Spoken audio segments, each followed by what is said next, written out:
होता है 0.25 होगा।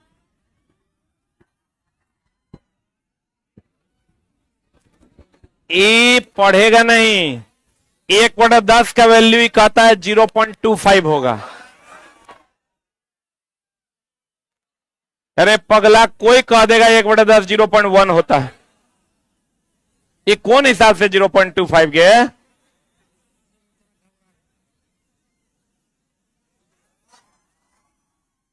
मार के खून पी जाएंगे।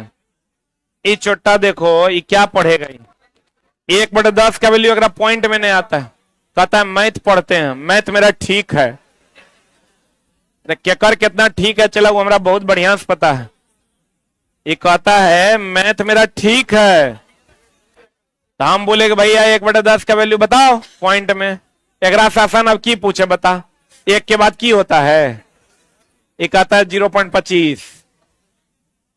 चलो 1/100 का वैल्यू बताओ। माइक दे देते हैं। 100 का वैल्यू होता है।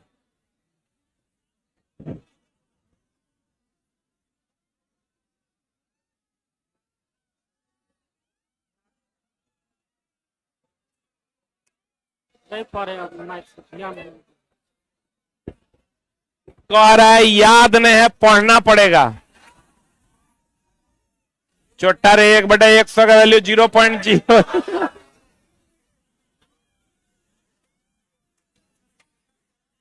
कैसे जिएगा तू?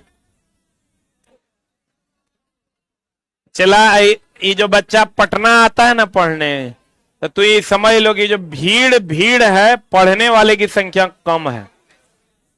ये तुम समझ लो, पढ़ने वालों की संख्या चला कम है। अगर आप पढ़ रहे हैं ना तो नौकरी हो जाएगी, इसकी गारंटी है, क्योंकि पढ़ने वाले लोग ही नहीं है। ये कह रहा है इसको हमको आने में दिक्कत होता है। इसका रूम कहाँ है? केला मंडी में। यहां से 5 मिनट का डिस्टेंस है, और इसको समय का मात्रक नहीं पता। 1/10 का वैल्यू पॉइंट में नहीं आता है। ये बच्चा चल न जो न काहे खून पियाएगा। इधर रे, इधर मोबाइल लाओ, मोबाइल लाओ ना, पासवर्ड खोलो।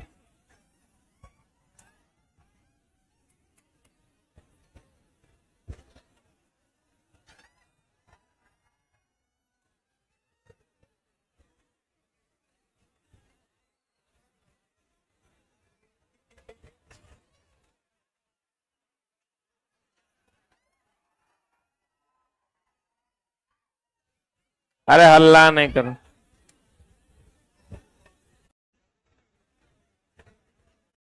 भर दिन में सब्जेक्ट 5 गो सब्जेक्टे है, 5 गो क्लास होगा। चलो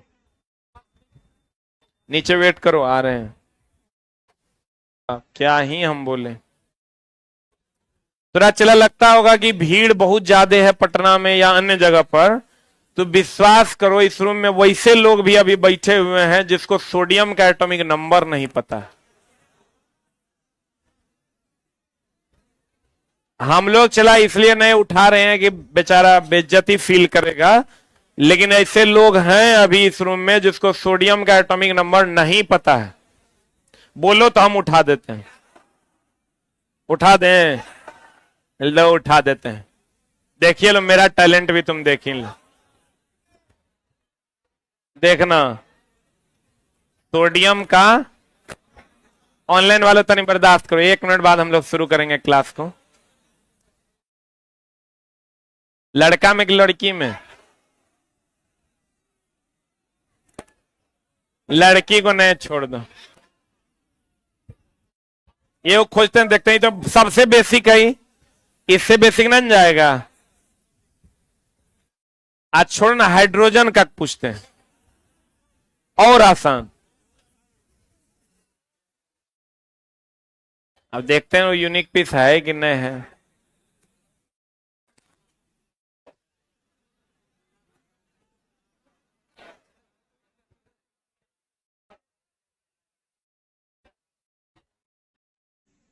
थोड़ा सा टफ है लेकिन खोज लेंगे। बहुत ज्यादा टफ है ना, सवाल टफ नहीं, खोजना टफ है, क्योंकि एनसीईआरटी की क्लास है, इसमें वही बच्चा आएगा जगह पढ़ा ले बढ़िया से, बाकी सब तो घर चल गया।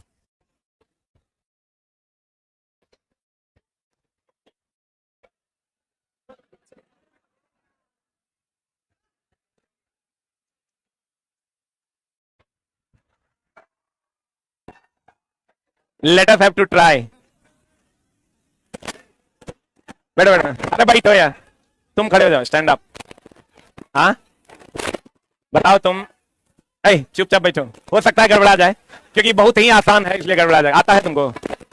हाँ बताओ, क्लोरीन का एटॉमिक नंबर। हटो, हमको आने दो। टारगेट अचीव, साफ सुथरा बताना, माइक में बोलो। 16।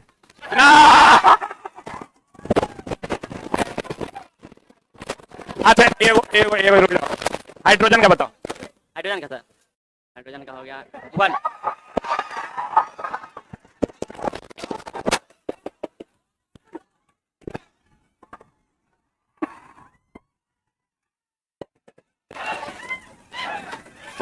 बैठ बैठ, बागेश्वर के बाद दूसरा बागेश्वर हम हैं, लेकिन आप मजाक में, चला आंख बता देता है कि के कर रहा है, आंख बता देता है कि हमरा तो पे और डाउट था लेकिन छोड़ दिए। अच्छा ये लड़की में खोज दे, जरा सोडियम के एटॉमिक नंबर नहीं पता है। अच्छा अगर सबको पता होगा तो हम कह देंगे सबको पता है, नहीं पता होगा तो खड़ा कर देंगे, हो सकता है सबको पता हो। Let us have to do this. ये लोग को पकड़ना बड़ा मुश्किल काम है, पकड़े हुए नहीं करेगा। Let us have to do this. Doubt तेरे पे गया है, लेकिन बोले नहीं लोग को पकड़ना मुश्किल ही नहीं, नामुमकिन भी है। एक भगवान ने पकड़ पाया, हम कहां पकड़ पाए? अरे तुमको पता है?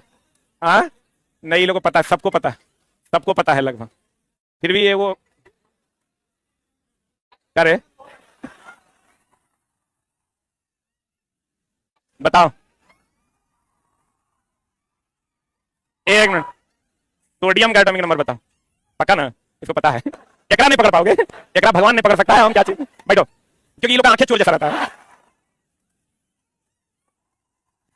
अब चला तुमको कैसे पकड़ाता है, उस जगह नहीं आते रहता ना, उस जगह चुकुर बुकुर। अब आ जाओ इधर, कितना नंबर से था? नंबर बताओ। 300 यहां से होना था ना? नहीं लौटा। एकरा चला कोई नहीं पकड़ सकता, लेकिन लड़का ने चलाओ कर माथा पर लिखा होता नहीं आता है। पराध्वनिक का उपयोग धातु के ब्लॉक में दरार का पता लगाने, कल बता दिया था आपको। आंतरिक कर्ण में इचला इस बार का बीपीएससी टीआरई का क्वेश्चन है, बीपीएससी टीआरई का ही क्वेश्चन है, गौर फरमाइएगा क्या कहता है। आंतरिक कर्ण में कर्णावर्त द्वारा दाब परिवर्तनीय को विद्युत संकेतों में परिवर्तित कर दिया जाता है। इसमें लड़का ने धुन मारा कि दाब को ध्वनि ऊर्जा में बदला जाता है। जब सेम प्रेशर होगा ना तो दाब को किसमें बदला जाता है? विद्युत संकेतों में बदला जाता है। किसमें बदला जाता है? विद्युत संकेत। लेकिन लड़का को क्वेश्चन पूछा इस बार बीपीएससी टीआरई 3.0 में कि कान में जो ध्वनि आती है ना तो उसको हम लोग, जो कंपन आता है उसको हम लोग किस ऊर्जा में बदलते हैं? लड़का हमारा कंपन को ध्वनि में बदलते तब ना सुनाई देता है, नहीं, कंपन को हम लोग किसमें बदलते हैं? विद्युत संकेतों में परिवर्तित करते हैं। तो कहते हैं कान में जो कंपन आता है उसको हम लोग किसमें बदलते हैं? विद्युत संकेत में। किसमें बदलते हैं? अब विक्षोभ गमन का कारण ध्वनि वायु में गमन करता है। अब देखो विक्षोभ क्या है, आज ही हम सुबह में पढ़ाए हैं कि कोई भी तरंग अगर विक्षोभ के कारण आगे बढ़ता है, जैसे आप पानी में मार दीजिए पत्थर, पानी में क्या मार दीजिए? पानी में मार दीजिएगा पत्थर, तो ऐसे करके आगे बढ़ता है, उसको विक्षोभ कहते हैं। क्या कहते हैं उसको? तो ध्वनि के लिए तो माध्यम चाहिए, ध्वनि बिना माध्यम के जाएगा, तो ध्वनि के गमन के लिए किसकी आवश्यकता है? विक्षोभ के गमन की आवश्यकता होती है। कहते हैं विक्षोभ गमन के कारण ही वायु में गमन, ध्वनि गमन करता है। या कभी कभी दे देता है चला कि ध्वनि जो है वो संपीड़न एंड विरलन के कारण आगे बढ़ती है, संपीड़न एंड विरलन के कारण आगे बढ़ता है। या कभी कभी देखो संपीड़न और विरलन को ही ना प्रत्यास्थता कहते हैं, या दे देगा प्रत्यास्थता के कारण आगे बढ़ता है, प्रत्यास्थता के कारण आगे बढ़ता, या किसके कारण आगे बढ़ता है? विक्षोभ के कारण आगे बढ़ता है, विक्षोभ के कारण, विक्षोभ के, अरे ये लिख लो, ध्वनि क्या लिखा? प्रत्यास्थता के कारण आगे बढ़ता है, संपीड़न और विरलन के कारण आगे बढ़ता है, या किसके कारण? विक्षोभ के कारण, या दाब के कारण आगे बढ़ता है, या दाब के कारण आगे बढ़ता है या दाब के कारण आगे बढ़ता, विक्षोभ के कारण आगे बढ़ता, संपीड़न के कारण आगे बढ़ता, संपीड़न और विरलन के कारण आगे बढ़ता, प्रत्यास्थता के कारण आगे बढ़ता, या विक्षोभ के कारण आगे बढ़ता, ये सब आंसर हो जाएगा। बोलो रे, विक्षोभ, प्रत्यास्थता, संपीड़न और विरलन। एक चीज और ध्यान रखना चला, ध्वनि जो है, ध्वनि दाब तरंग है लेकिन दाब पर निर्भर नहीं करता, लेकिन दाब पर निर्भर नहीं करता। ध्वनि दाब तरंग है लेकिन दाब पर निर्भर नहीं करता। बोलो रे, जैसे किसी का नाम आम कुमार है तो ऐसा थोड़े कि वो आमे खा के जिंदा रहेगा। ध्वनि का नाम दाब तरंग है लेकिन वो दाब पर निर्भर नहीं करता।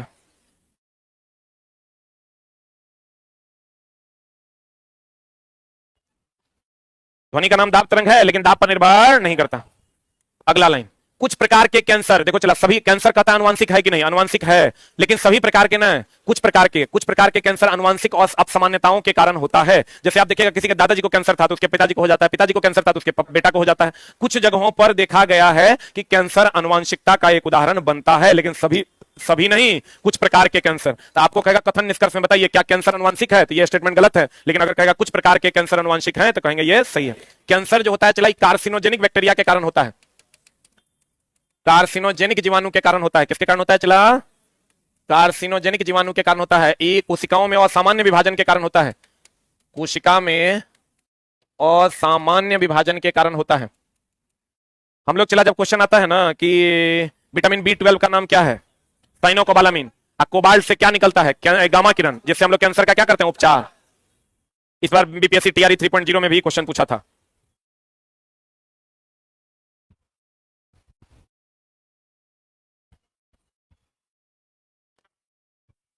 हो गया? कार्सिनोजेनिक जीवाणु के कारण, कोशिकाओं में असामान्य विभाजन के कारण कैंसर होता है। और सभी प्रकार के कैंसर अनुवांशिक नहीं है, कुछ प्रकार के कैंसर अनुवांशिक है। कहता वायरस से, ये भी क्वेश्चन बीपीएससी टीआरई 3.0 का है। लड़का जीवाणु फिवाणु कुछ मार दिया। वायरस से होने वाला सामान्य रोग है खांसी, जुकाम, इन्फ्लुएंजा, डेंगू, एड्स। और वायरस जनित रोगों का इलाज नहीं होता है, केवल टीकाकरण ही संभव है। क्लियर है? तो कहते हैं वायरस से होने वाले सामान्य खांसी, यही क्वेश्चन था। अगर आप देखे होंगे 6 to 8 में क्वेश्चन पूछा था कि बताओ खांसी जुकाम क्या होता है, में लड़का जीवाणु मार के आया है। जेकर क्वेश्चन हमारा पास आया तो हम जीवाणु मारल था। वायरस ये तो सब जानता होगा चला, खांसी जुकाम भी, इन्फ्लुएंजा भी, डेंगू भी, एड्स भी, ये सब कैसा डिजीज है? वायरस। टाइफाइड, हैजा, क्षय रोग एंथ्रेक्स बैक्टीरिया से होता है। कौन बैक्टीरिया से? और कहता है स्टेफाइलोकोकाई बैक्टीरिया मुहासे का कारण होता है। जो मुहासा वगैरह होता है ना, वो इसी बैक्टीरिया के कारण होता है। प्रोटोजोआ, ट्रेपिनोसोमा निद्रालु रोग का क्या है, कारक है। ये भी क्वेश्चन मिला होगा। ट्रेपिनोसोमा जो है ये कौन बीमारी है? नींद की बीमारी। ये भी मिला होगा तो एनसीईआरटी में। लिस्मेनिया किसका कारक है? काला। क्योंकि चला क्वेश्चन है एनसीईआरटी में, इसलिए हम अपनी किताब में डायरेक्ट लाइन दे रहे हैं, तब ना एनसीईआरटी से लड़ेगा। ये बात पढ़ लेगा तो लड़का का क्वेश्चन बन जाएगा। लिस्मेनिया किसका कारक है? काला जार। ट्रोपिनोसोमा निद्रा का। फिर कहता है कवक बैक्टीरिया। अब एक बात पता चला, हम लोग जो बैक्टीरिया से लड़ने के लिए जो पहला एंटीबायोटिक का निर्माण हुआ था, कौन किया था? किया था अलेक्जेंडर फ्लेमिंग। किससे? कवक से। क्योंकि कवक में बैक्टीरिया को मारने की क्षमता होती है। बोलो पेनिसिलियम ट्यूटेनियम से ही ना बनाया था पेनिसिलिन। पेनिसिलियम ट्यूटेनियम क्या था? कवक था। इसका मतलब कवक किसको मार देता है? बैक्टीरिया को। बोलो मैं नहीं करेगा। अलेक्जेंडर फ्लेमिंग ने पहली बार क्या बनाया था? बैक्टीरिया एंटीबायोटिक का खोज किया था। बोलो एंटीबायोटिक का खोज किया था तो किससे बनाया था ये दवा? कवक से। इसका मतलब कवक का बैक्टीरिया को क्या करता है? मार देता। देखो कहता है कवक बैक्टीरिया के कोशिका भित्ति बनाने की क्षमता को क्या कर देता है? खत्म। अब देखो बैक्टीरिया कोशिका भित्ति बनाएगा तब ना चिपकेगा, चिपकेगा तब ना उसका प्रजनन होगा। तो कहते हैं उसकी क्षमता को ही खत्म कर देता है। इसलिए इसका उपयोग क्या बनाने में? एंटीबायोटिक। अगर आप कवक का उपयोग, एंटीबायोटिक का उपयोग करते हैं, उसमें कवक होता है, वो क्या करता है? बैक्टीरिया के चिपकने की क्षमता को क्या करता है? खत्म कर, जिससे वो भी क्या हो जाता है? खत्म हो जाता है। कहते हैं विषाणु में ऐसा कोई पदार्थ या गुण नहीं होता है जिससे इसका एंटीबायोटिक बनाया जा सके। तो एंटीबायोटिक किसका बनता है? आपको कहेगा एंटीबायोटिक किसका बनता है? एंटीबायोटिक जो बनता है चला किसका बनता है? एंटीबायोटिक कवक का बनता है। किसका बनता है? क्यों बनता है? ये तो सब याद कर ले रहता है चला कि एंटीबायोटिक का खोज कौन किया? Alexander Fleming. एंटीबायोटिक का खोज कौन किया? Alexander Fleming. एंटीबायोटिक का खोज कौन किया? Alexander Fleming. लेकिन एंटीबायोटिक का खोज अलेक्जेंडर फ्लेमिंग किया था, कहां से किया था? कवक से। कहां से किया था? कवक से। क्यों? क्योंकि कवक का काम है बैक्टीरिया जीवाणु की कोशिका भित्ति को क्या कर देना? अलग कर देना। और जब अलग कर देगा तो अपने आप क्या हो जाएगा? नष्ट हो जाएगा। विषाणु में ऐसा कोई गुण नहीं है, इसलिए एंटीबायोटिक विषाणु से नहीं बनाया जा सकता है। अब विषाणु जनित रोगों का चला उपचार क्यों नहीं है? क्योंकि इसमें म्यूटेशन होता है, तुरंत बदलता है, इसलिए इसका उपचार संभव नहीं है। तो कहते हैं विषाणु एक ऐसा में ऐसा कोई पदार्थ नहीं है जिससे एंटीबायोटिक बनाया जा सके। एंटीबायोटिक बनता किससे है? कवक से। किससे बनता है?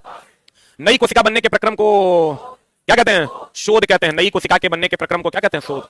हेपेटाइटिस के ही कुछ वायरस से पीलिया होता है, तो पहले पीलिया होता है, धीरे धीरे वही क्या बन जाता है? हेपेटाइटिस। बार बार पीलिया होगा, जॉन्डिस होगा, धीरे धीरे आपको क्या हो जाएगा? हेपेटाइटिस। क्या हो जाएगा? हेपेटाइटिस। फिर धीरे धीरे लीवर आपका खराब होना शुरू हो जाए, जैसा कि आर केसर का हुआ। हेपेटाइटिस और हैजा किससे? दूषित जल से। शुक्र तथा मंगल ग्रहों में के वायुमंडल में कितना % कार्बन डाइऑक्साइड है?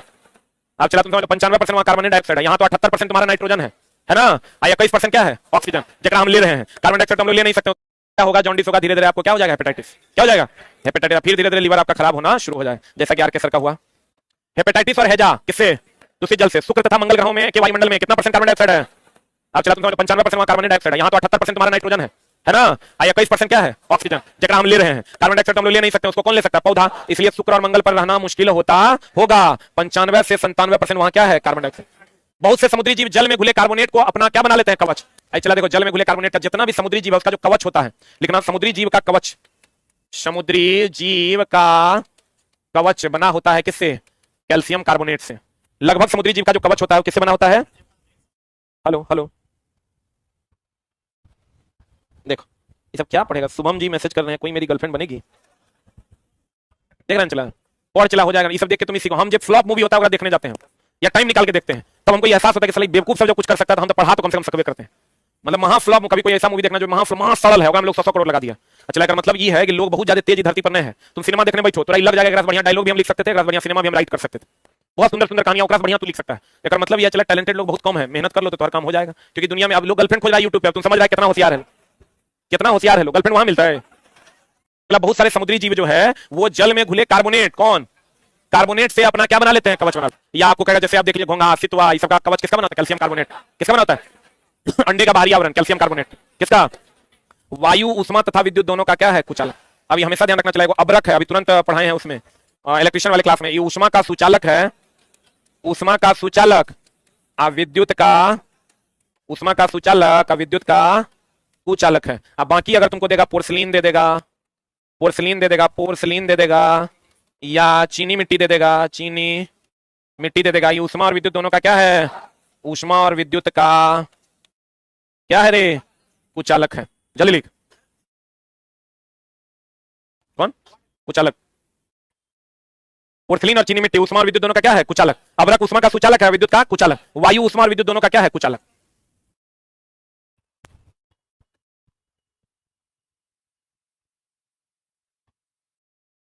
टर्नर ट्रेड का पूरे भारत में 3 सीट, ये सब कौन ही फालतू ट्रेड सबसे। बुक एगो लड़का आया कहता है सर बुक माइंडर का, मतलब छोटा बुक माइंडर कौन ट्रेड है, ट्रेड चला या तो इलेक्ट्रिशियन से करवाओ या फिटर से। बूढ़ा सुड़ा हो गया है तब डीजल से आने, तो पहला choice electrician, next choice fitter. लड़की है तो 100% इलेक्ट्रिशियन। ऐसा नहीं कि फिटर होगा तो नहीं होगा, लेकिन कोशिश करना है। हो गया, अरे हुआ। चांद पर वायुमंडलीय ताप का रेंज कितना होता है, -120 से कितना, 110, -120 से 110। अभी ने कहना 120 से 110 माइनस है, -120 से कितना, 110। कहता है वायु की गति दाब प्रवणता पर आधारित है। एक बात बताओ चला, इसको कहते हैं प्रेशर ग्रेडियंट। हमको ये बताओ, ये high pressure to low pressure, जैसे हम लोग क्या कहते हैं, क्वेश्चन वही है जो तू पढ़ा हुआ है, जिसका नॉलेज ऑलरेडी तुम्हारे पास है। हम लोग कहते हैं बैरोमीटर में अगर पाठ्यांक नीचे गिरेगा, नीचे गिरेगा का मतलब दाब कम की ज्यादा, तो दाब कम होगा तो आंधी तूफान आएगा। अगर एकाएक नीचे गिर जाएगा तो यहाँ दाब कम ना, दाब क्या, तो दाब कम होगा तो आंधी तूफान आएगा, आंधी तूफान आएगा। इसका मतलब जो है हवा का जो गति है, जो बहना है, सारी हवाएं इधर की ओर बहने लगेंगी। हवा का जो बहना है वो दाब पर निर्भर करता है। अगर यहाँ पर प्रेशर लो हो जाएगा, एग्जैक्ट लो हो जाएगा, तो यहाँ बहुत तेजी से हवा बहेगी। इसका मतलब हवा का बहना जो है दाब पर निर्भर करता है, बोलवे नहीं करेगा। और हवा का बहना किस पर निर्भर करता है, उसी को हम लोग दाब प्रवणता अगर समझ रहे हैं, दाब प्रवणता dP/dx होता है। तो दाब प्रवणता हम ये कह सकते हैं कि वायु की गति किस पर निर्भर करता है, किस पर निर्भर करता है, दाब प्रवणता पर निर्भर करता है। दाब प्रवणता का मतलब यहाँ स्लोप से भी है, प्रवणता का मतलब प्रेशर का स्लोप जिधर होगा उधर वायु की गति हो जाएगी। यहाँ लिख लो प्रवणता, प्रवणता ग्रेडियंट भी बोलते हैं इसको, और इसको रफ भाषा में अगर कहें तो क्या कहते हैं, स्लोप या ग्रेडियंट कहते हैं। इसका मतलब अगर दाब एक वायु की गति एक जगह से दूसरी जगह होगी तो किसके कारण होगी, दाब प्रवणता के कारण होती है। पता, लाइकेन एसओटी की उपस्थिति में वृद्धि नहीं करता। लाइकेन किससे अभिक्रिया करता है, हम बताए तो चला। लाइकेन जो होता है शैवाल, लाइकेन जो है ये शैवाल प्लस कवक का मिश्रण है। लाइकेन CO2 से अभिक्रिया करके अपना रंग क्या कर लेता है, अभिक्रिया कर रंग बदल लेता है, रंग बदल लेता है। CO2 से अभिक्रिया करके क्या बदल लेता है, रंग बदल लेता है। और यह SO2 की उपस्थिति में वृद्धि नहीं करता। ये तो सबको पता होगा, लाइकेन को प्रदूषण सूचक कहते हैं। लाइकेन को क्या कहते हैं, प्रदूषण सूचक। लेकिन भैया लाइकेन किसकी उपस्थिति में वृद्धि नहीं करता, SO2, SO2 की उपस्थिति में यह वृद्धि नहीं करता है। ठीक, नाइट्रोजन स्थिरीकरण की प्रक्रिया किसकी उपस्थिति में संभव है, किसकी उपस्थिति में, O2 की उपस्थिति में संभव नहीं है। देखो चला, नाइट्रोजन स्थिरीकरण 2 प्रकार का होता है। नाइट्रोजन स्थिरीकरण कितने प्रकार का, 2 प्रकार का। एक होता है राइजोबियम द्वारा, किसके द्वारा, एक होता है एजेटोवेक्टर द्वारा, एक होता है एजेटोवेक्टर द्वारा, एक होता है राइजोबियम द्वारा। एक किसके द्वारा होता है, एजेटोवेक्टर द्वारा। राइजोबियम द्वारा कहां होता है, तलहनी पौधे की गांठ में। एजेटोवेक्टर द्वारा कहां होता है, मिट्टी में। मिट्टी में नाइट्रोजन का स्थिरीकरण किसके द्वारा होता है, एजेटोवेक्टर के द्वारा। बताओ चला, नाइट्रोजन स्थिरीकरण की प्रक्रिया ऑक्सीजन की उपस्थिति में संभव नहीं होता है। इसका मतलब ये हुआ दलहनी पौधों की गांठ में ऑक्सीजन रहता है क्या? मिट्टी के अंदर भी ऑक्सीजन की कमी होती है, तो इसलिए ज्यादा जो ऑक्सीजन नाइट्रोजन का स्थिरीकरण होता है वो कहां होता है? राइजोबियम, यानी दलहनी पौधों के गांठ में। अगर कह देगा किसमें ज्यादा होता है नाइट्रोजन स्थिरीकरण? राइजोबियम, क्योंकि यहाँ लगभग ऑक्सीजन अनुपस्थित होता है। जैसे एजोटोबैक्टर मिट्टी है तो मिट्टी में थोड़ा बहुत ऑक्सीजन रहता है। आप बैठिए सर, काहे खड़े हैं? अरे जगह तो बैठेंगे, बेचारे मथुरा से आए हैं, बैठने दो रे, थोड़ा थोड़ा किसको ना बैठ जाएंगे। आप आज तो जाने वाले थे ना, आज रुकना है। कितने बजे ट्रेन है? 10:15 खाना खाए, बैठिए। अरे बैठने दो यार, इतना तो कम से कम कहता है एक बिहारी सब पर भारी ना, कम से कम बैठने के लिए इतना देर से खड़ा है। ये कोई ने बोला कि हाँ दोस्त आ जाओ, तो हमारे पे बैठ जाओ, तनी हम बगल हो जाते हैं। कितना बड़ा छोटमल है इसे। ये लड़का चला मथुरा से आया है, कृष्ण की नगरी से, और ये पता नहीं क्यों आया, क्या क्यों आए थे आप? मिलने आए थे? आज तरीके यूट्यूब पे तो देखिए रहते हैं कि नहीं आ गए। ये लोग ने मेरा वैल्यू नहीं देता है। लोग देखो बेचारे 2 साल 3 साल रेलवे की तैयारी कर रहे हैं और लगे पड़े हैं, बीच में 4-5 साल का शायद आपका गैप हो गया था, यही ना बता रहे थे, 5 साल का, और उसके बाद भी फिर पढ़ना शुरू किए और लगातार 2-2.5 साल से पढ़ रहे हैं। अब तुम लोग को घर में हम मिलते हैं, हटो ना, हम जाने लगे, हमरे कहता हटो बगल पगला सके। नाइट्रोजन का स्थिरीकरण 2 प्रकार का है, राइजोबियम, आएगा क्या एजोटोबैक्टर। एजोटोबैक्टर के द्वारा नाइट्रोजन का स्थिरीकरण कहां? मिट्टी में। राइजोबियम के द्वारा दलहनी पर। तो चला एक चीज और ध्यान रखना, कंपोस्ट खाद जो बनता है वो भी ऑक्सीजन की अनुपस्थिति में या अपर्याप्त ऑक्सीजन में ही बनता है। बोलेंगे ये ध्यान रखना, कंपोस्ट का जो निर्माण होता है, कंपोस्ट खाद की उर्वरक, कंपोस्ट खाद का निर्माण होता है ऑक्सीजन की अनुपस्थिति में। लेकिन हम लोग क्या करते हैं, घर तर पर ऐसे ही गोबर रख देते हैं, कहते हैं वो लोग गोबर के खाद, जबकि गोबर के खाद नहीं हुआ, चलो सही तरीके से डिकम्पोज नहीं हो पाता है, तो पानी वानी खेत में लगेगा, सब बह जाएगा, क्योंकि यूजे में नहीं आ पाएगा। इसलिए उसको गड्ढा खून के तब अगर सड़ाना चाहिए। गांव घर में सब काम करोगे, लोग कहेगा ढेर काबिल है रे, गोबर है वगैरह डाल देना है। खाद हम बोले तो चला, होता है खाद, ये क्या होता है? उर्वरक। खाद और उर्वरक के बारे में चला क्वेश्चन मिलेगा तुमको। खाद जो है ये हो गया गोबर, या यूं कहें कंपोस्ट, गोबर या क्या हो गया? कंपोस्ट। और ये उर्वरक हो गया डीएपी, यूरिया। अब चला खाली एक और एक एडवांटेज है कि सस्ता है, सस्ता है, और दूसरा जल संचय क्षमता ज्यादा होता है। जल संचय क्षमता क्या होता है? जल संचय क्षमता, जल संचय क्षमता अधिक होता है। अब बाद बाकी सब जो है कर क्या है गड़बड़। ये चला क्या होता है? महंगा। जल संचय क्षमता इसकी क्या होती है? कम। इसलिए पहले पानी डालेंगे तब उर्वरक डालेंगे। बोलो ने ऐसे संतुलित क्या? असंतुलित। ई संतुलित, आई असंतुलित। एक होगा संतुलित और एक क्या होगा? असंतुलित। संतुलित पोषण किसमें मिलेगा? उर्वरक में। और संतुलित पोषण किसमें मिलेगा? खाद में।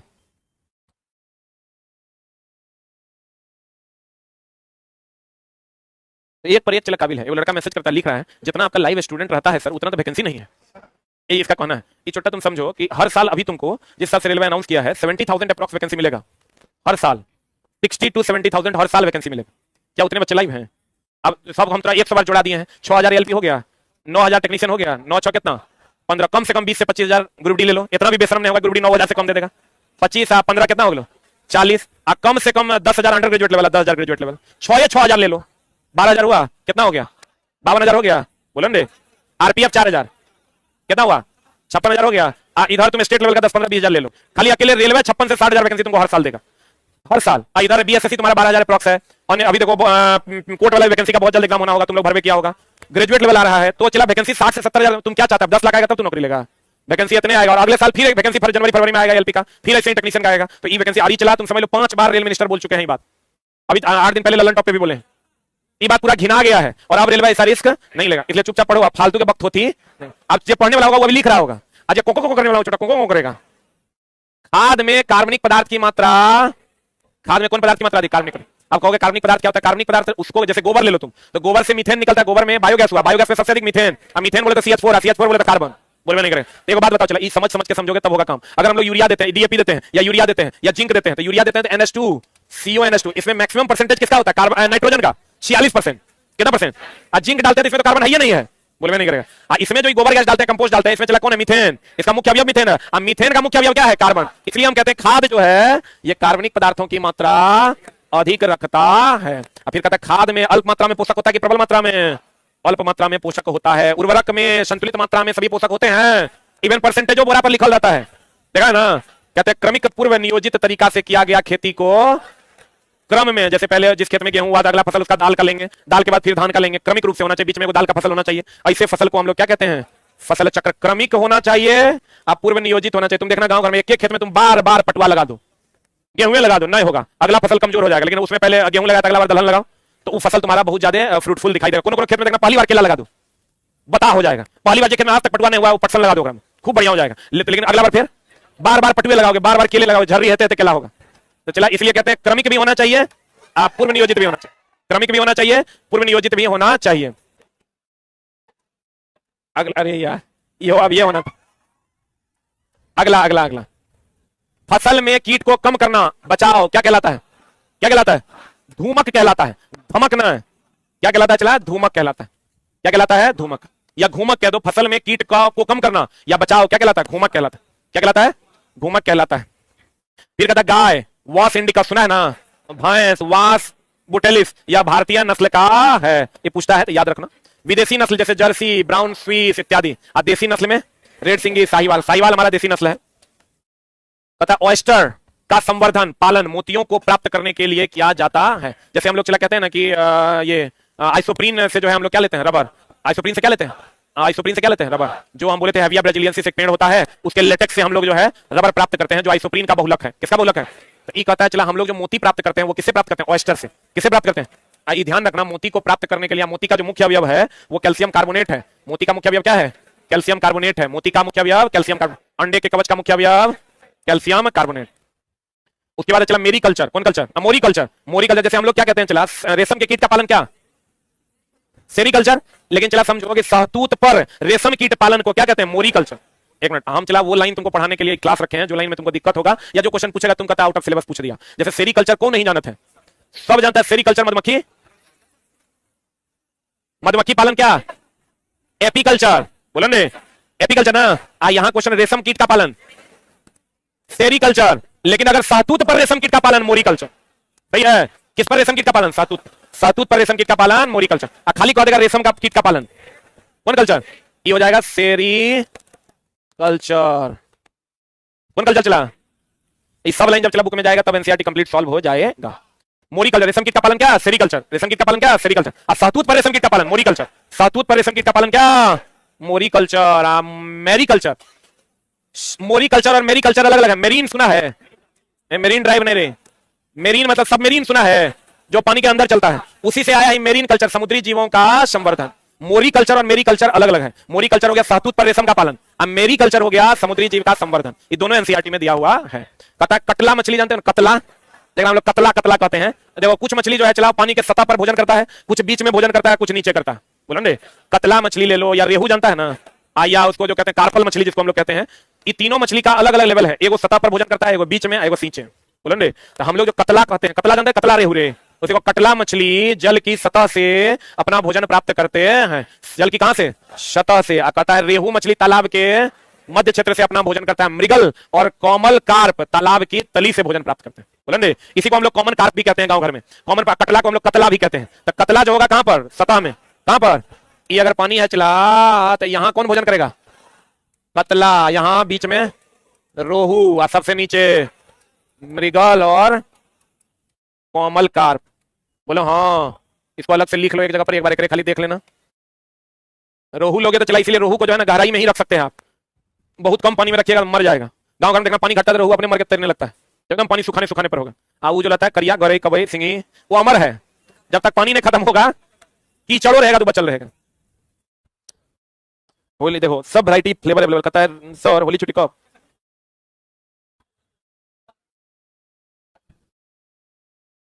ये लड़का लिखता है सर घर परिवार सब रिश्तेदार पूरी तरह से छोड़ दिए हैं, कोई भी चाह कर समझे बात नहीं कर सकता, ना हमको देख सकता, और हमको 2024 में जॉब लेना जरूरी है। मैथ रीजनिंग 80% कंप्लीट है, बहुत टेंशन में है, साइंस कैसे होगा? कोई बात नहीं, होगा, पढ़िए ना, हो जाएगा। अब देखो कतला कहां पर चला? ऊपर में। बीच में कौन? रोहू। नीचे कौन? अब ज्वार बाजरा में तो सब जानता है चला कार्बोहाइड्रेट, हम लोग जानते हैं चावल में कार्बोहाइड्रेट। चावल में क्या? कार्बोहाइड्रेट। तो चला ज्वार बाजरा में भी क्या? कार्बोहाइड्रेट। ज्वार बाजरा में मुख्यतः कार्बोहाइड्रेट, मुख्यतः क्या? कार्बोहाइड्रेट। कहता फूल गोभी में कैल्शियम और फास्फोरस का प्रमुख स्रोत है। कौन? फूलगोभी। अल्लाह जब क्वेश्चन तो याद करके जाता है, पालक में आयरन, पालक में आयरन, पालक में आयरन, पालक में आयरन, गाजर में विटामिन ए, गाजर में विटामिन ए, गाजर में विटामिन ए। अब वहां पूछो तो फूलगोभी में आरिफ सलाह आउट ऑफ सिलेबस। फूलगोभी में कैल्शियम और फास्फोरस, तो याद करके जाएगा सेरीकल्चर, वहां रहेगा मोरी कल्चर, मेरी कल्चर, मामला हो जाता गड़बड़। फूलगोभी में कैल्शियम और फास्फोरस, ज्वार बाजरा में कार्बोहाइड्रेट। पृथ्वी गर्म होती है किसके द्वारा? विकिरण। इसलिए हम बार बार कहते हैं बच्चों को कि बच्चे पृथ्वी सूर्य की ऊष्मा जो पृथ्वी तक पहुंचती है वो कौन विधि द्वारा? विकिरण द्वारा। लेकिन अगर यहां आकर वायु को गर्म करेगा संवहन द्वारा। इसको हम चला किताब में एक जगह लिख दिए हैं, विकिरण द्वारा सूर्य की ऊष्मा पृथ्वी तक आती है, लेकिन यहां अगर वायुमंडल को गर्म करती है संवहन द्वारा। क्लियर है ना? बोलो ना रे, कहते हैं पृथ्वी गर्म होता है। अब चला यहाँ एक मिनट, पृथ्वी जो गर्म होता है उसका भी फिर अगला, ये तो मामला अलग है। एक मामला जो एनसीईआरटी का डायरेक्ट क्वेश्चन है वो ये है कि जो पृथ्वी का वायुमंडल गर्म होता है, पृथ्वी का जो वायुमंडल गर्म होता है, पृथ्वी का सतह है, ये पृथ्वी का सतह है और यहाँ है पानी। कितना परसेंट में पानी है? 71% में। तो चला, सूर्य की ऊष्मा यहाँ भी ऐसे आती है, लौट के जाती है, वायुमंडल गर्म करती है। बोलो हाँ, आई पानी पर भी जो ऊष्मा आती है ये भी लौट कर जाती है, तो वायुमंडल क्या करती है? गर्म करती है। तो आपको कहेगा बताओ वायुमंडल क्यों गर्म होती है? पृथ्वी के सतह के से ऊष्मा का परावर्तन से, या पानी के सतह से ऊष्मा के परावर्तन से, या दोनों के सतह से ऊष्मा के परावर्तन? What is the answer? तो चला, ये तो एनसीईआरटी का वन लाइनर है, हम वन लाइनर लिखे। सवाल है, सवाल कहता है कि पृथ्वी गर्म होता है विकिरण द्वारा तथा वायुमंडल गर्म होता है पृथ्वी तथा पानी द्वारा परावर्तित विकिरण से संवहन द्वारा। रुक रुक रुक, लाइन थोड़ा ठीक करते हैं। पृथ्वी पर गर्मी आती है, पृथ्वी पर गर्मी आती है किसके द्वारा? विकिरण द्वारा। तथा वायुमंडल गर्म होता है पृथ्वी तथा पानी द्वारा परावर्तित विकिरण से किसके द्वारा? संवहन द्वारा।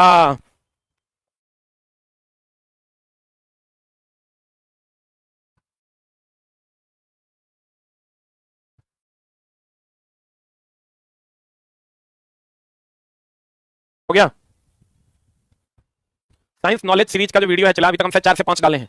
बहुत जल्द उसके, कितने लोग उसको वीडियो देखे हैं? 5। जो लोग नहीं देखे हैं, एक साइंस नॉलेज करके प्लेलिस्ट बना हुआ है, अभी उसका फिर नेक्स्ट वीडियो आ जाएगा। साइंस नॉलेज करके, साइंस ज्ञान करके एक सीरीज आता है। अगर आप रियल में सिंसियर स्टूडेंट हैं तो साइंस ज्ञान सीरीज को जरूर फॉलो कीजिएगा। हम कभी कभार उसका वीडियो एक एक करके डालेंगे। अभी से एग्जाम तक में हम कोशिश करेंगे मैक्सिमम वीडियो डालने का, और उस वीडियो में एक दिन 10 मिनट का क्लास कीजिएगा। जो सबसे टफ या उल्टा टॉपिक होता है उसका वीडियो हम डालते हैं, वो आपका 10 मिनट में वो टॉपिक आपका कंप्लीट हो जाएगा। जब वीडियो आता है तो चैनल पे ध्यान रखिए, नोटिफिकेशन आएगा, तो आप उस सीरीज को जरूर फॉलो कीजिए। जो लोग अभी नहीं देख पाए हैं तो उसका साइंस ज्ञान का प्लेलिस्ट बना हुआ है, प्लेलिस्ट में जाइए और प्लेलिस्ट में खोज के आप उसको देख लीजिए। और भी वीडियो उसके बहुत जल्द आने वाले हैं, हमको याद नहीं रहता, वीडियो ऑलरेडी बना हुआ है, उसको हम अपलोड कर देंगे। सीरीज का नाम क्या है? साइंस ज्ञान सीरीज। उससे चला होगा क्या, उस दिन आपका वो वाला टॉपिक कंप्लीट हो जाएगा। 10 मिनट आप अगर देखोगे तो वो कंप्लीट टॉपिक आपका फिनिश हो जाएगा। बताओ चला, कहते हैं पृथ्वी पर गर्मी आती है किसके द्वारा? विकिरण द्वारा। और वायुमंडल गर्म होता है पृथ्वी और पानी से द्वारा परावर्तित विकिरण से किसके द्वारा? संवहन द्वारा। कहता है जीवाणु द्वारा नाइट्रोजन स्थिरीकरण की क्रिया में जल तथा ऑक्सीजन की उपस्थिति में संभव है कि नहीं है? नहीं है। कहता वाष्पोत्सर्जन में कार्बन चक्र के तहत, पता वाष्पोत्सर्जन कहां होता है? पादप में। अरे पादप में होता है, बाकी जगह तो वाष्पीकरण होता है। जब ये वाष्पोत्सर्जन कहते हैं मतलब पत्तियों के रंध्र से, पत्तियों के रंध्र से, तो इसमें कार्बन चक्र होता है क्या? कार्बन चक्र के तहत नहीं होता है। ये चला आपका फोटोसिंथेसिस है। कहते हैं ओजोन छिद्र, भी क्वेश्चन जो है एनसीईआरटी का क्वेश्चन है। ओजोन छिद्र का अर्थ है ओजोन परत का पतला होना। ओजोन छिद्र किसके द्वारा होता है? क्लोरोफ्लोरोकार्बन के। ओजोन छिद्र होता है क्लोरोफ्लोरोकार्बन के। क्लियर है? ओजोन छिद्र का मतलब ओजोन परत का क्या हो जाना? पतला। क्या होना? ये मिला होगा आपको एनसीईआरटी में क्वेश्चन। ये मेरे किताब में लाइन नहीं है, अब जब आएगा तो ये लाइन बन के आएगा। हाँ, क्वेश्चन में है, क्वेश्चन है। बंजर सेल पर लाइकेन की वृद्धि के बाद मॉस की वृद्धि होती है। बंजर सेल अगर है चला तो उसमें पहले लाइकेन बनेगा, लाइकेन के बाद क्या बनेगा? मॉस बनेगा। मैग्नीशियम रिबन, चला खूब पूछता है क्वेश्चन। मैग्नीशियम रिबन जो है ये जब जलेगा तो क्या बना देगा? एमजीओ। एमजीओ का रंग कैसा होता है? सफेद। खूब पूछता है क्वेश्चन, एनसीईआरटी में दिया हुआ भी है। मैग्नीशियम रिबन के दहन से श्वेत ज्वाला के साथ जलता है। किसके साथ जलता है? मैग्नीशियम रिबन जो है उसका दहन जो होता है वो किसके साथ होता है? श्वेत ज्वाला के साथ होता है। ये लिखता है सर आप एक ही कपड़ा पहन कर आते हैं क्या?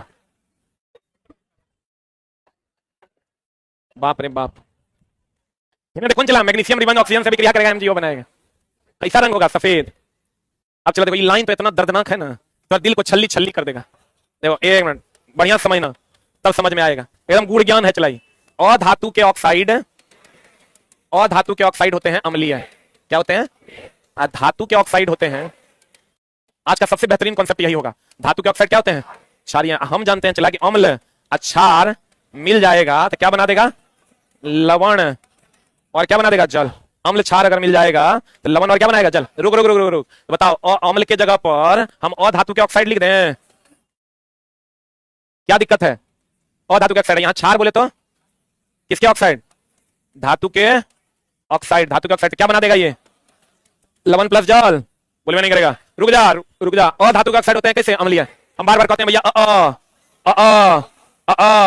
लेकिन देखो धातु के, एक मिनट, धातु के ऑक्साइड जब अधातु के ऑक्साइड से विक्रिया करें, या इसको हम ऐसे बोल सकते हैं अधातु के ऑक्साइड क्षार से विक्रिया करेगा, लवण और जल देगा। या यूं कहें धातु के ऑक्साइड अम्ल से विक्रिया करेगा, लवण और जल देगा, क्योंकि ये और ये बराबर है और ये बराबर है। बोले नहीं करेगा, पहले लिख लो फिर बतियाते हैं।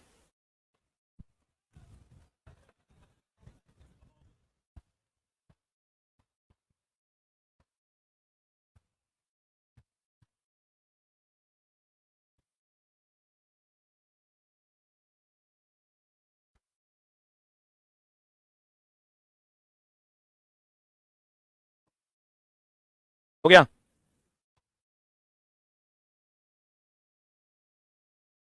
हो गया? चलिए लिख।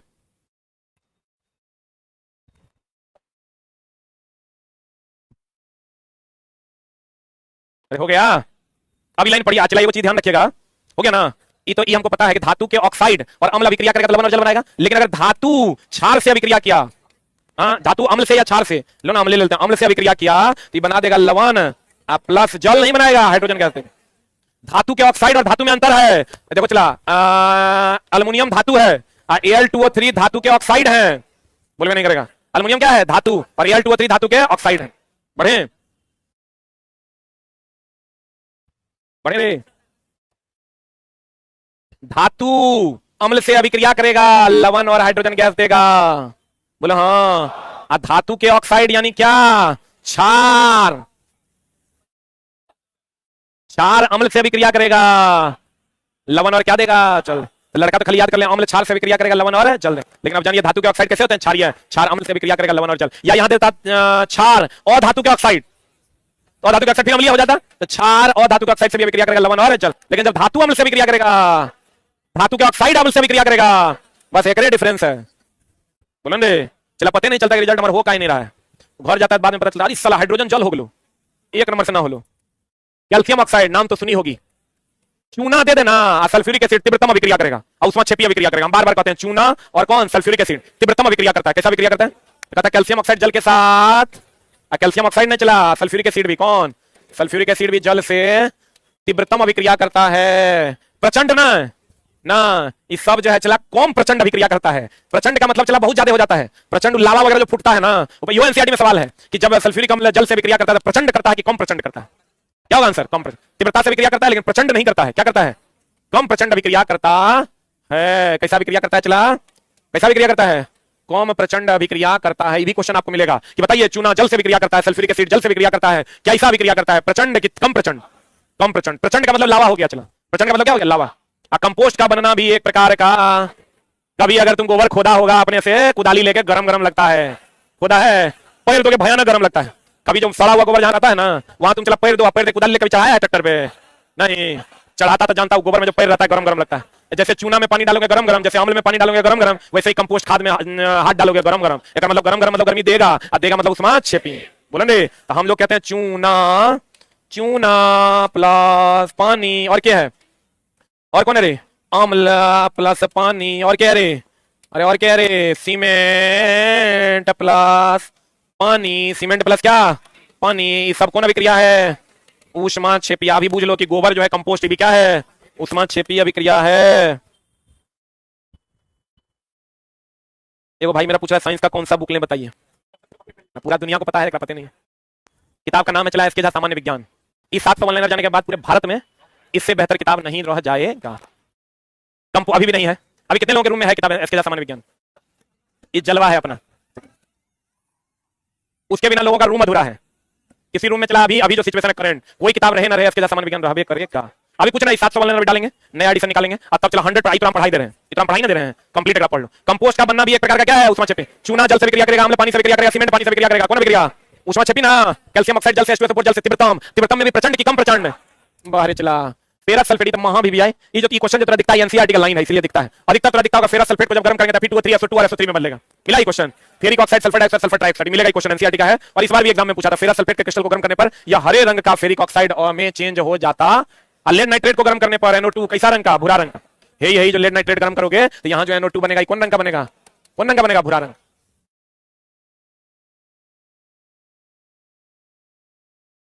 जितना एनसीईआरटी में उतने पूछा है ग्रुप डी में। रेलवे में जाएगा रिएक्शन एनसीईआरटी में देल है, वो उतने रिएक्शन 10th तक में उतने रिएक्शन पूछा। ये सब रिएक्शन भी आई है। कहते हैं चलो बता दो क्या कैसा रंग है इसका? भूरा। कैसा रंग है इसका? भूरा। सूर्य के प्रकाश में श्वेत रंग कौन रंग? भूसर रंग का हो जाता है। सिल्वर क्लोराइड कौन रंग का हो जाता है?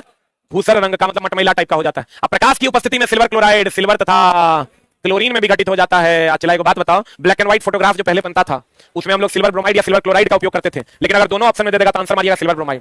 बोलेंगे ब्लैक एंड व्हाइट फोटोग्राफी होता था ना, जिसको हम लोग श्याम श्वेत कहते हैं। श्याम मतलब ब्लैक और श्वेत मतलब पीला। ये हो गया ब्लैक एंड व्हाइट फोटोग्राफी में हम लोग सिल्वर क्लोराइड और सिल्वर ब्रोमाइड का उपयोग करते थे, लेकिन इसमें मुख्य रूप से किसका? अगर दोनों में से कोई एक चुनना होगा तो क्या चुनेंगे? सिल्वर ब्रोमाइड, क्योंकि मुख्य रूप से हम लोग किसका उपयोग करते हैं? Silver bromide. लेकिन ब्लैक एंड व्हाइट श्याम श्वेत देता था, लड़का कहता है ये कुछ है, श्याम मतलब काला, श्वेत मतलब सफेद। ब्लैक एंड व्हाइट फोटोग्राफी में हम लोग इसका उपयोग करते हैं। और हाइपो का भी, किसका? सोडियम थायोसल्फेट जिसको कहते हैं। इसमें लिख लो ब्लैक एंड व्हाइट फोटोग्राफी में हम लोग हाइपो का प्रयोग करते हैं। किसका रे? हाइपो, जिसको हम लोग सोडियम थायोसल्फेट के नाम से जानते हैं। जल्दी। जिसको हम लोग चला सिल्वर क्लोराइड और सिल्वर ब्रोमाइड का उपयोग श्याम श्वेत फोटोग्राफ में होता है तथा इसमें मुख्य रूप से किसका उपयोग होता है? Silver bromide. अगर कहेगा फोटोग्राफी में हम लोग किसका उपयोग करते हैं? हाइपो। हाइपो को हम लोग क्या कहते हैं? Sodium thiosulphate. सोडियम थायोसल्फेट हो गया। गति और द्रव्यमान का अध्ययन क्या कहलाता है? काइनेमेटिक्स। गति और द्रव्यमान का अध्ययन क्या कहलाता है? काइनेमेटिक्स। जब गति का भी अध्ययन करेंगे और द्रव्यमान का भी, क्या कहते हैं? आयनों का आदान प्रदान, विस्थापन ना। जैसे चला अगर हम लोग रिएक्शन लेते हैं Na2SO4 या H2SCuSO4 ले लो, H2S क्या ले लो, HCl ले लो, ये बना देगा CuCl2 प्लस H2SO4। इसमें क्या होता है चला, ये Cu2 प्लस में टूटता है, ये SO4 डबल माइनस में टूटता है, ये H प्लस में टूटता है, Cl माइनस में टूटता है, ये Cl माइनस यहाँ जाता है प्लस पर, ये SO4 माइनस चला जाता है H प्लस पर। बोलबे नहीं करेगा। तो द्विविस्थापन अभिक्रिया में आयनों का क्या होता है? आदान प्रदान। आदान प्रदान को हम लोग विनिमय भी कहते हैं। आदान प्रदान को हम लोग क्या कहते हैं? विनिमय भी कहते हैं। और हमेशा ध्यान रखना, द्विविस्थापन अभिक्रिया अवक्षेपण अभिक्रिया का भी एक उदाहरण है। जितना भी अवक्षेपण अभिक्रिया है, जितना भी कौन अभिक्रिया है? अवक्षेपण अभिक्रिया है, वो कौन अभिक्रिया है? द्विविस्थापन। और इसमें आयनों का क्या होता है? आदान प्रदान। आदान प्रदान को हम लोग विनिमय भी कहते हैं। आदान प्रदान को हम लोग क्या कहते हैं चला? विनिमय भी कहते हैं। इंटरचेंज करना कहते हैं, इंटरचेंजेबिलिटी कहलाती है। हो गया। आयनों का आदान प्रदान, द्विविस्थापन अभिक्रिया। द्विविस्थापन अभिक्रिया कौन अभिक्रिया है? अवक्षेपण अभिक्रिया। इस सबसे चलना तो बहुत स्ट्रांग हो जाएगा और तुमको चीजें समझ में बहुत तेजी से आने नहीं लगेगी, बहुत तेजी से आने लगेगी। जब आप क्वेश्चन बनाइएगा ना तो वैसी चीजें जो अन्य बच्चों को नहीं समझ में आएगा, वो चीजें आप समझने में सक्षम होइएगा। हो गया। अरे हुआ। कॉपर ऑक्सीजन से अभिक्रिया करके कैसा रंग देता है? काला रंग। CuO प्राप्त करता है। कौन प्राप्त करता है चला? कॉपर ऑक्सीजन से प्रतिक्रिया करता है तो CuO प्राप्त करता है और नीला भी देता है। कैसा रंग देता है? कहता है पुनः CuO जब हाइड्रोजन गैस प्रवाही करने पर यह काला परत भूरे रंग में चेंज हो जाता है। पहले Cu जब O2 से विक्रिया करेगा तो कैसा रंग देगा? काला। और जब फिर ओकरा CuO बनाएगा, CuO को फिर हाइड्रोजन से विक्रिया करवाइएगा तो कैसा रंग दे देगा? कैसा रंग देगा? भूरा। और फिर कुछ समय रहेगा तो कैसा रंग दे देगा? हरा। कैसा रंग दे देगा? यानी कॉपर पहले ऑक्सीजन से विक्रिया करेगा, कैसा रंग देगा? काला। कैसा? काला। काला जब फिर ये CuO हाइड्रोजन से विक्रिया करेगा तो कैसा दे देगा? भूरा। अब भूरा फिर कुछ समय रहेगा तो क्या दे देगा? हरा। ये चला इस बार का बिहार दरोगा का क्वेश्चन है। और यह विक्रिया कैसी होती है? प्रत्यावर्ती। प्रत्यावर्ती मतलब रिवर्सिबल। प्रत्यावर्ती मतलब रिवर्सिबल। देख लो, CuO जब हाइड्रोजन से विक्रिया करेगा Cu प्लस H2O देगा। और ये अभिक्रिया जो चला है ये रेडॉक्स अभिक्रिया। रेडॉक्स अभिक्रिया उसे कहते हैं जिसमें ऑक्सीकरण अवकरण दोनों हो, जिसमें ऑक्सीकरण भी हो एंड कौन हो? अवकरण भी हो। अब बोलो ऑक्सीकरण अवकरण। ऑक्सीजन में ऑक्सीजन का जुटना ऑक्सीकरण, ऑक्सीजन का हटना अवकरण। ये पता है ना चला? ऑक्सीकरण किसको कहते हैं और अवकरण किसको कहते हैं? इसमें ऑक्सीजन जुटता है, हाइड्रोजन हटता है। इसमें ऑक्सीजन हटता है, हाइड्रोजन जुटता है। बढ़िया से देखो क्या ये दोनों क्रियाएं हो रही है। देखो चला, यहाँ से ऑक्सीजन हट रहा है कि जुट रहा है? यहाँ ऑक्सीजन हट रहा है, यहाँ ऑक्सीजन जुट रहा है। तो ऑक्सीजन हट रहा है तो ऑक्सीकरण अवकरण, ऑक्सीजन जुट रहा है तो ऑक्सीकरण, ऑक्सीजन जुट रहा है ऑक्सीकरण, ऑक्सीजन हट रहा है अवकरण, ऑक्सीकरण अवकरण दोनों हो जाएगा तो उसको रेडॉक्स। रेडॉक्स है कि नहीं है? एनसीईआरटी में रिएक्शन दिया हुआ है। अरे समझा मेरा बात? जैसे चला ऑक्सीजन जुड़ना ऑक्सीकरण, ऑक्सीजन का हटना अवकरण। इसमें तुम देखो ऑक्सीजन हट भी रहा है और ऑक्सीजन जुट भी रहा है। इसका मतलब ऑक्सीकरण अवकरण दोनों ना है। ऑक्सीकरण अवकरण दोनों है। कौन रिएक्शन है? रेडॉक्स। कौन रिएक्शन है? कौन रिएक्शन है? रेडॉक्स अभिक्रिया का एक। पिंपल्स होने के बाद क्या आपकी त्वचा पर निशान या गड्ढे पड़ जाते हैं? इन्हें एक्ने